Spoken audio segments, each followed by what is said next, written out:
I suppose you're here because you want to know how to change over your whole house booster pump or your shower pump. We've got one here that's failed that's also got some slightly random pipe work on it, so I'm going to try and clean it up as best I can. Hopefully along the way you'll be able to learn a few things about the system that I'm working on here and also how to carry out this quick job. So let's get on with it. Hold tight! So let's very quickly learn this system, and this is something I think you should do if you're ever going to try and do this sort of work, because you do need to know what's going on in a system to understand what might be happening if you have a leak, what to shut off, things like that. So we've got our hot water tank here.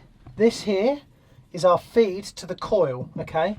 Because we're transferring heat from a coil that has a body of water in it, which doesn't mix with the hot water that comes out of your taps, that is heated up by the boiler. And we pass that heated up water through a coil inside here that coils round and then goes back to the boiler via this to get everything working, okay? We've got a little pressure gauge on here as well, because this is a pressurized system.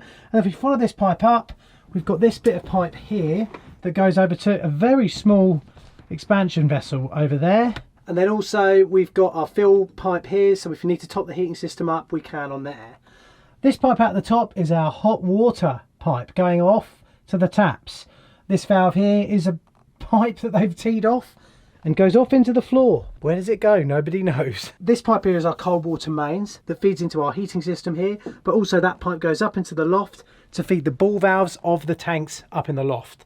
Because this system here relies on water in a tank in the loft, pushing down, and then it gets pumped on here, the cold side does. The other side of that goes into that tank, comes out, this pipe here, and that's the hot water pipe. If we go around the back here, you'll see that's where that comes out halfway up, and that pops around here, and that feeds off on the hot side of our pump. I am going to try and clear this up a little bit and get this changed over. So why don't we, without further ado, just get on with changing this over. So the pump actually is on here. That's where that comes on and off there. So we can turn off the pump and unplug it just like that, and that leads down to the pump. That's great. If you've got a fuse spur, or if it goes into the wall, switch the spur off, remove the fuse, and you should be okay. But if you're not happy, find the trip and turn it off at the trip, and then obviously use electrical equipment to make sure that the pump's dead. If you're not happy doing that, don't do it. Otherwise you're going to die. We're all going to die, but you don't want to die today, do you? Doing your shower pump or your whole house pump. No. Next thing, we've got our cold feed here that I've marked up because I've never seen this system before, like half an hour ago. But we've got the cold feed here.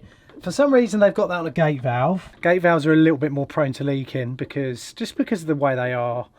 That's just how they are. You can also buy all the tools that I use in this video on our Amazon store, including this pump that we're changing over today. And then for some unknown reason, the hot feed that comes out halfway up the tank, which is a good thing because then we have a lot less of a risk of getting air into this pump and maybe affecting its operation.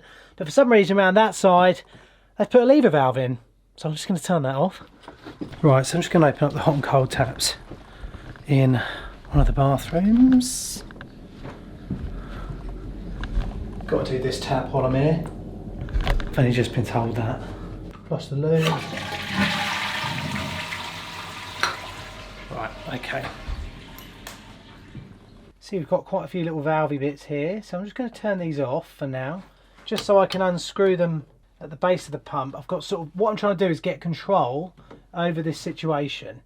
So control over water flow is very important, especially when you have no idea what the previous plumbers did. And as you can see, it's all a little bit of a mess, isn't it? This is our feed in, so I want to undo that first, and I just want to see what we get out of here. I'm hoping we get a little bit of water, but not a lot.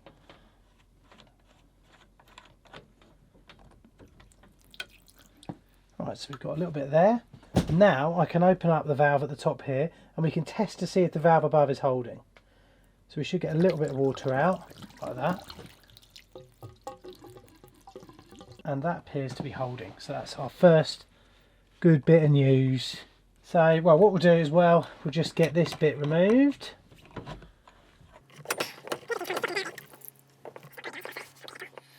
I know that a lot of you want your sort of traditional old type YouTube how-to videos that are going to solve the whole problem for you in one big go. I'm afraid I just don't do that. I'm here to do a job, but I want you to learn with me while you're here, just like my apprentice would if they were here as well. So we're just going to test that one at the back now. We're just going to turn this one on here. So now we're in this sort of position, this state. You've got these all off. You're probably just going to replace your pump. You're probably just going to put a new one in. It's going to be a light for light change probably if you're lucky. And you'll be able to re-screw everything back on, turn the water back on, power it up, and it should work okay. But I'm not 100% happy to leave all this pipework like this. So I'm just going to clean the pipework up quickly, and then we can go into installing the new pump, doing the wiring on it, and then I'll show you how we actually turn everything back on again safely so we don't damage the pump. So we've got a little bit of an issue here. We've got water dripping out of this pipe, which means that this valve up here isn't holding, but we've probably got best part of like 80 gallons of water on the other side of that valve. So I don't really want to nip it up much more. Somehow I'm going to have to solder that. It's not going to be fun. Right, now we want to prep our new pump. Make sure they've got the rubbers in the ends. Like this one here. We're going to just have to put the swap the plugs over in a minute. And they've both got their rubbers in the ends as well. I am going to release another video this week actually about the difference between a standard and a universal pump. What's the difference? Why is the universal so much more expensive? And you'll definitely find out why. And what are the pros and cons of both pumps, okay? Now, if you look on the side of your pump, you'll see there's an arrow on here, an arrow on there. Whatever pump you're getting, that denotes the outlet. That goes out to the taps. The thing is that every system's completely different. So it's quite difficult for me to say categorically this is what you're going to come across. I've just found out that my pipe benders are rippling, and I was looking at them, and one of the guide wheels that goes on the back of the former, or whatever you want to call it, the die, or whatever people call it, I can never remember, has been bent. So I haven't got a bender. So we're going to have to do this with just elbows, which another thing, I mean, I know there's loads of elbows on this system already, but I would genuinely like to try to make sure that everything doesn't have many elbows if possible. Bends are much nicer, especially on these pumps, so keep that in mind. Unfortunately, I'm not going to be able to do that here today. Now we come to that section that everybody absolutely loves, a little bit of pipe work. Must say, I did put on a nice little podcast that I'm listening to about the advance of the Das Reich from southern France up to Normandy. But if you notice, sneakily up there in the top right hand corner is my customer and mate Jim, who's having a chat with me at the same time. Jim, don't ever do this when there's someone working around your house, mate. No one wants to chat while there's work going on. It's annoying. I know you're slightly watching me. I know you're a bit bored as well, but, you know, stop it. Now, we are kind of polishing a poo-poo here at the moment, but that's just life. One of those things you have to do sometimes when you're doing this sort of work is dealing with what the previous plumber left you to work on. But I hope we're going to sort of clear this up to about 80% good. When we got here, it was definitely only about 20% good. So giving it all a rub down now, and I'll speak about why I'm using that rag in a sec. Right, so I've just opened this up here. So that valve there and this valve here. We've now got water flowing around and through the pump. We've just purged all the air out of it on the cold water side. Hopefully, I mean, it does look a little bit more neater. I wish I had my pipe benders here though. I'd make that look stunning. I'd have done a nice little 45 there, but oh well. So let's get these two ones in at the back here. I mean, look at it all. It's all a bit heath, but we'll see what we can do. We'll see how we can improve it. So there is one little thing that I'm doing here that's a little bit naughty, and that is soldering when I've got the flexibles there for the pump. Now, some of you might say, well, how are you going to do that if they're not there anyway? And really what you should do is measure and then try and prop the pipes up. But as you can see, I've got a nice little bit of rag there to stop any flux or any naughty bits falling down onto that braided hose, because if you get flux on those braided hoses, they fall apart and no one's happy. Good to see Jim still sat there chatting to us as well. Deary me, Jimmy, deary me. You did make me a good coffee though, and Cassie the dog is a lot happier now.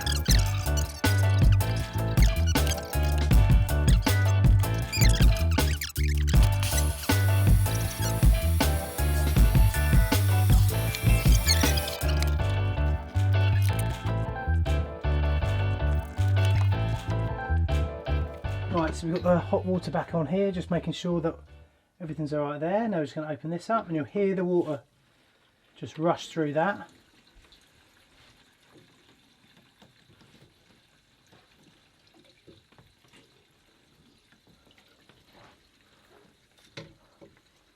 I don't like the fact there's no clips on that, but sometimes you've kind of got this to work with. I'm just going to go and turn the taps off Well, actually, while I'm here, I'll quickly get that other tap changed. Right then, so everything's back on. Water is back up. That's on.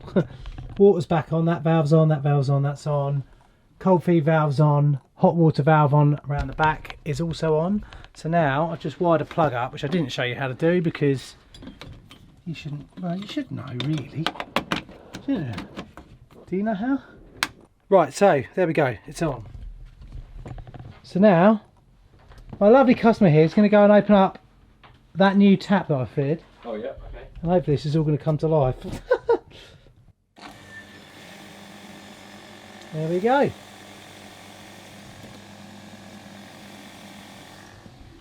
So we'll just go through here, just have a look.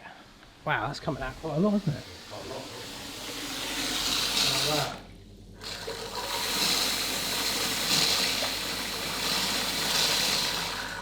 So what it does, after you've shut the tap, it charges up, and then as soon as it makes pressure, which on this is 3 bar, that will knock off. So there we go. I think you're going to enjoy this video next now that you've watched this one. This should help you out loads, but obviously you can also click the subscribe button. That's massively important as well. And comment below this video, do you think we made it look a little bit better, or could we have gone a little bit further? And if you do think we could have, let us know how. See you in the next video, guys. Hold tight.